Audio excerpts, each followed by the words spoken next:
Perkenalkan, nama saya Fadila Alvita Kusuma dari Prodi Komunikasi dan Penyiaran Islam kelas KPI 2B dengan NIM 2012-11074. Di sini saya akan menyampaikan materi tentang motivasi berdakwah dari buku Hadis Dakwah yang dibuat oleh Bapak Dosen Sarbini MAG. Di sini saya akan menyampaikan materi motivasi berdakwah. Motivasi dalam dakwah adalah dorongan dalam diri seorang dalam usahanya untuk memenuhi keinginan dalam mengajak manusia dengan cara yang bijaksana kepada jalan yang benar sesuai dengan perintah Allah Subhanahu wa Ta'ala untuk kemaslahatan dan kebahagiaan seorang muslim di dunia dan di akhirat. Dalam proses dakwah, jaminan rasa aman dapat direalisasikan dalam bentuk situasi dan kondisi kehidupan di lingkungan masyarakat di mana dakwah dapat dijalankan, maka masyarakat dengan mudah akan terdorong untuk menerima dan diaktualisasikan dalam perilaku pribadinya. Akan tetapi, sebaliknya, jika aktivitas dakwah mengundang ancaman dari luar, maka sudah pasti mereka akan menolak bahkan antipati terhadap kegiatan dakwah. Dakwah merupakan suatu proses agar manusia melakukan kebaikan dan melarang manusia berbuat kemunkaran untuk mendapatkan kebahagiaan dunia dan akhirat. Motivasi dakwah diperlukan sebagai upaya menjunjung nilai-nilai yang dalam masyarakat, baik masyarakat Islam maupun non-Muslim, sebagai upaya memberikan kehidupan yang lebih baik. Sebagaimana dalam sejarah dakwah, pada awalnya suku Quraisy memandang dirinya lebih mulia dibandingkan suku-suku lainnya dari bangsa Arab. Namun, pada akhirnya kaum Quraisy tunduk kepada Nabi Muhammad SAW. Ketundukan suku Quraisy itu sama artinya menyerahkan semua kekuasaan kepada Nabi Muhammad. Ketika Nabi Muhammad menjalankan risalahnya, tidak membedakan antara kenabian dan kekuasaan, sehingga bangsa Arab sampai sekarang menjadi bangsa yang penuh kemakmuran karena dilandasi motivasi yang senantiasa hidup ini sebagai ladang dakwah. Selama ini hambatan dakwah selalu datang. 1. Kepribadian seorang dai itu sendiri, di mana pribadinya kurang dapat diterima, seperti watak yang keras, kaku, angkuh, sombong, sifat yang tidak terpuji, dan tingkah lakunya tidak mencerminkan seorang dai. 2. Materi yang disampaikan kurang tepat sasaran, tidak sesuai dengan kebutuhan dakwah, tidak sesuai dengan kadar kemampuan. 3. Teknis penyampaian dakwah tidak sesuai dengan keadaan orang yang menerima. 4. Media yang dipergunakan tidak banyak menjunjung keberhasilan dakwah. 5. Motivasinya rendah dalam mengembangkan inovasi dan kreativitas berdakwah. Motivasi dakwah akan berhasil apabila diselaraskan tujuan dakwah yang dimiliki oleh pelaku dakwah dengan tujuan yang dimiliki oleh orang per orang dan ataupun sekelompok masyarakat yang tergabung dalam organisasi atau umat. Motivasi pelaku dakwah akan menentukan keberhasilan berdakwah. Dalam Al-Quran Surat Al-Taubah ayat 71 mengandung sebuah konsep tentang siapa yang disebut pelaku dakwah. Saya akan membacakan ayatnya. A'udzubillahi minasyaitonirrajim. Bismillahirrahmanirrahim. Wal mu'minuna wal mu'minatu ba'duhum awliya'u ba'din ya'muruna bil ma'rufi wa yanhauna 'anil munkari wa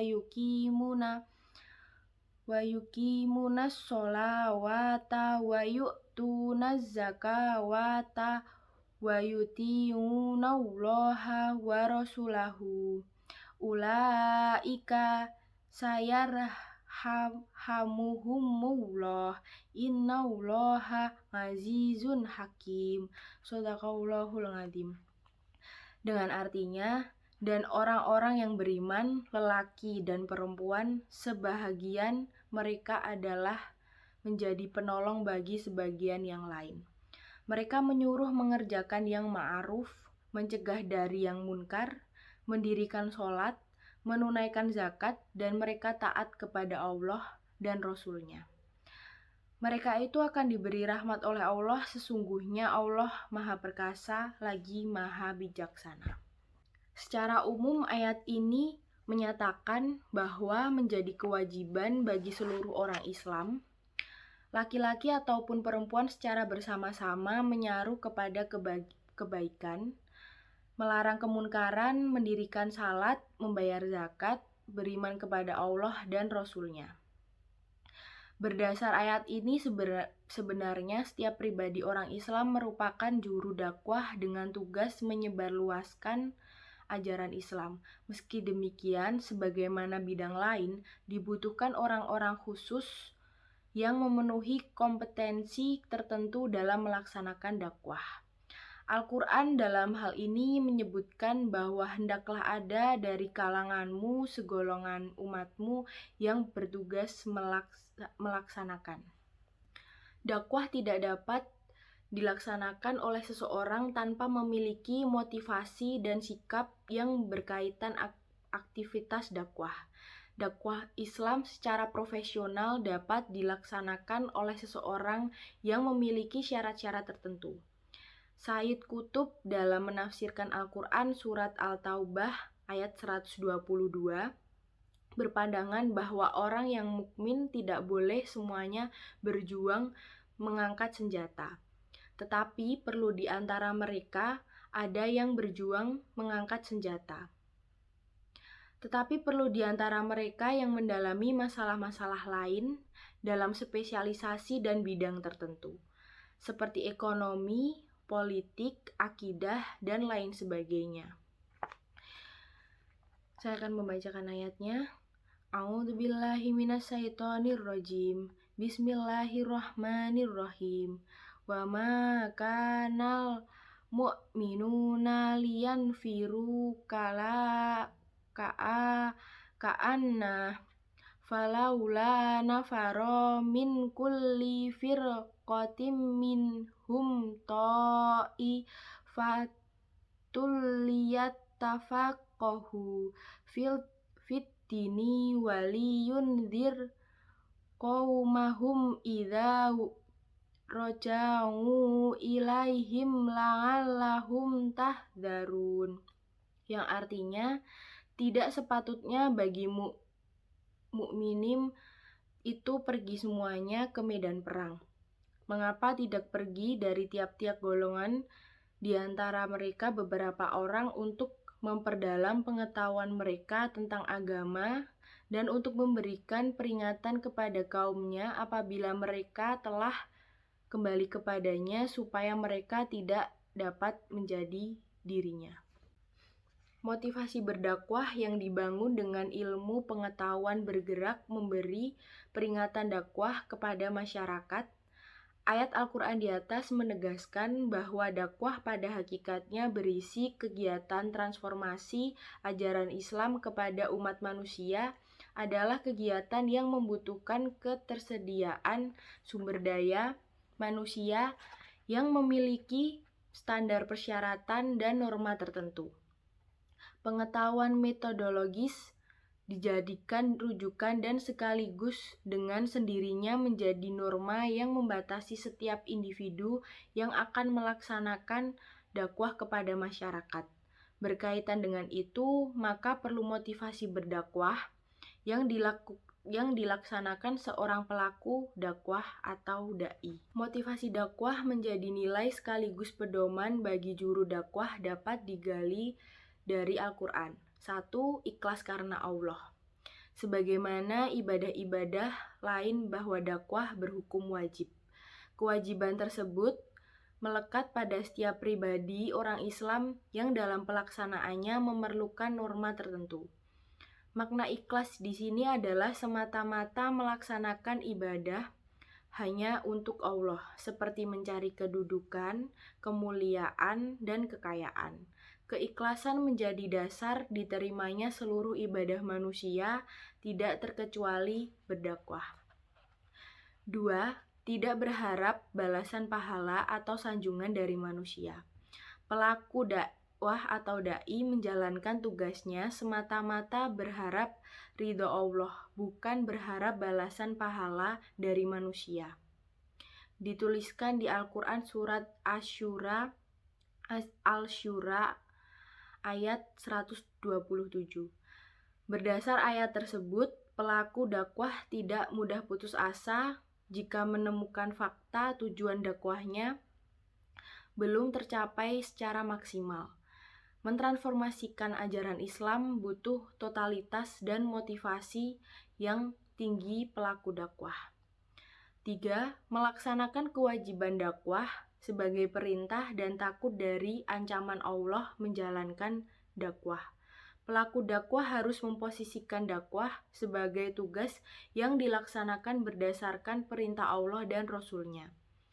Dengan kata lain, ketentuan Allah dan Rasul-Nya menjadi satu-satunya dasar rujukan dalam mengambil setiap tindakan. Oleh karena secara sosio-religio, dakwah sangat dibutuhkan bagi masyarakat. Maka pelaku dakwah harus memiliki motivasi dakwah Islam yang dapat melahirkan keadaan masyarakat yang khair al-ummah, sebuah keadaan yang dituju sebagai sasaran dakwah. Oleh karena motivasi melaksanakan dakwah didasari oleh sikap melaksanakan perintah dan takut akan ancaman dari Allah, motivasi seperti ini penting dimiliki pendakwah dalam menjalankan aktivitas dakwah dan kewajibannya. Di samping motivasi dalam melaksanakan tugas, ada beberapa persyaratan yang harus dimiliki agar dakwah berlangsung maksimal, sesuai dengan konteks dakwah. Idealnya, dai adalah orang yang mukim yang menjadikan Islam sebagai agama. Al-Quran sebagai pedoman, Nabi Muhammad sebagai pimpinan dan teladan, dan menyampaikan Islam yang berisi akidah, syariah, dan akhlak kepada seluruh manusia. Penjelasan ini menggambarkan juru dakwah yang ideal, ialah memiliki pengetahuan tentang Islam. Dan yang lebih penting adalah penghayatan dan atau pengalaman Islam dalam kehidupan secara nyata.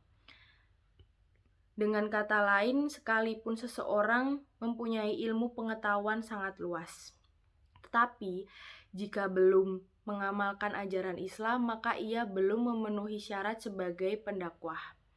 Abdul Karim Zaidan mengatakan bahwa pelaku dakwah harus memiliki pemahaman Islam yang mendalam, imam yang kokoh, hubungan yang kuat dengan Allah Subhanahu wa Ta'ala. Niat atau motivasi beramal dan berdakwah dengan hadis A'udzubillahi minasyaitonirrajim. Bismillahirrahmanirrahim.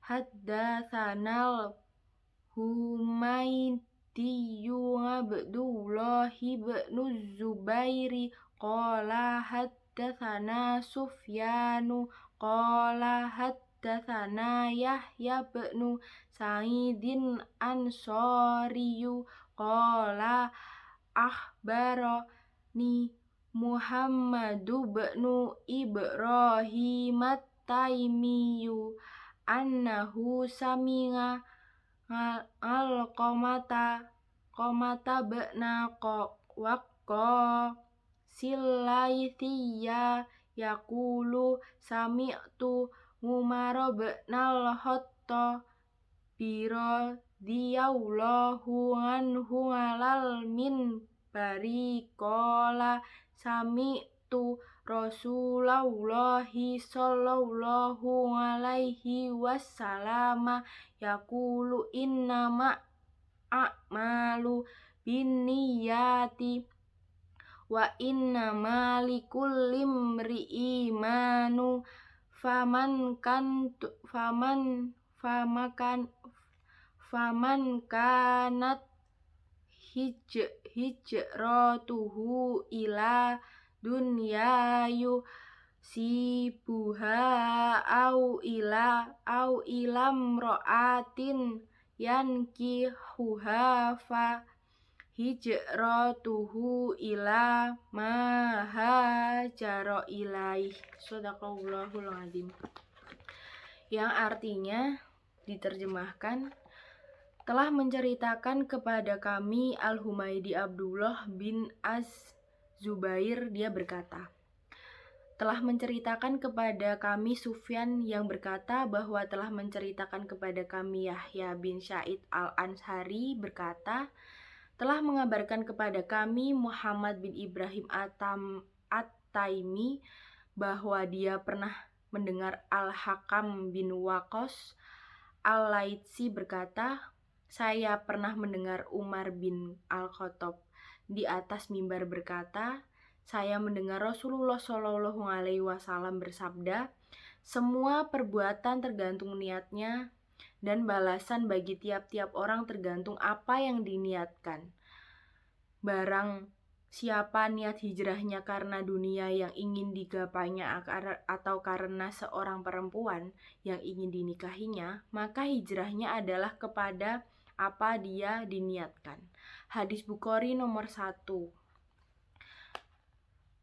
Mufrodat yang berlafal a'malu, artinya perbuatan atau amal. Biniyati, dengan niat atau motif. Ri'i atau urusan. Manawa, apa yang diniatkan. Hijratuh, hijrahnya. Dunya, dunianya. Ilam ro'ati, kepada wanita. Yankihuha, yang dinikahinya. Pesan hadis. Niat secara bahasa berarti al-qasd atau keinginan. Sedangkan niat secara istilah syar'i yang dimaksud adalah berazam, mengerjakan suatu ibadah ikhlas karena Allah, letak niat dalam batin atau hati. Hadis ini menjelaskan bahwa setiap amalan tergantung pada niat, dan setiap orang akan mendapatkan balasan dari apa yang ia niatkan. Ketika seseorang berniat ikhlas karena Allah berbeda dengan seseorang yang berniat beramal karena mengejar dunia seperti mengejar wanita. Dalam hadis disebutkan contoh amalannya yaitu hijrah. Ada yang berhijrah karena Allah dan ada yang berhijrah karena mengejar dunia. Kalimatnya berbunyi, innamal a'malu binniyati. Sesungguhnya setiap amalan tergantung pada niatnya. Maksudnya, amalan atau perbuatan yang diniatkan. Sedangkan kalimat yang berbunyi, wa innama likulim ri'i manawa. Setiap orang akan mendapatkan apa yang ia niatkan. Ini dilihat dari sudut pandang al-manwi lahu, yaitu kepada siapakah amalan tersebut ditujukan, ikhlas lillah ataukah ditujukan kepada selainnya. Tidak mungkin suatu amalan itu ada kecuali sudah didahului niat. Adapun jika ada amalan yang tanpa niat, maka tidak disebut amalan seperti amalan dari orang yang tertidur dan gila. Hadis di atas menunjukkan bahwa setiap orang yang diganjar sesuai yang diniatkan walaupun realita yang terjadi ternyata menyelisihi yang ia maksudkan. Termasuk dalam bersedekah, meskipun yang menerima sedekah adalah bukan orang yang berhak. Ibnu Taimiyah menjelaskan, orang yang melakukan sesuatu maka pasti ia telah berniat. Jika seseorang dibebani suatu amalan lantas dikatakan tidak berniat, maka sungguh ini adalah pembebanan yang mustahil dilakukan. Karena setiap orang yang hendak melakukan suatu amalan disyariatkan atau tidak disyariatkan pasti ilmunya telah mendahuluinya dalam hatinya. Inilah yang namanya niat. Niat ada dua macam. 1. Niat pada siapakah ditujukan amalan tersebut atau al-ma'mul lahu. 2. Niat amalan. Niat jenis pertama adalah niat yang ditujukan kepada pengharap wajah Allah dan kehidupan akhirat. Inilah yang dimaksud dengan niat yang ikhlas. Sedangkan niat amalan itu ada dua fungsi. Satu, untuk membedakan manakah adat kebiasaan, manakah ibadah. Dua, untuk membedakan satu ibadah dan ibadah lainnya. Hijrah itu meninggalkan secara istilah. Hijrah adalah berpindah dari negara kafir ke negara Islam. Hijrah itu hukumnya wajib bagi muslim ketika ia tidak mampu menampakkan lagi syair agamanya di negara kafir. Hijrah juga bisa berarti berpindah dari maksiat kepada ketaatan. Dalam beramal buat niat ikhlas. Karena dalam hadis disebutkan amalan hijrah yang ikhlas dan amalan hijrah yang tujuannya untuk mengejar dunia. Hijrah pertama terpuji, hijrah kedua tercela. Sekian dari saya, jika ada salah katanya, mohon maaf. Wassalamualaikum warahmatullahi wabarakatuh.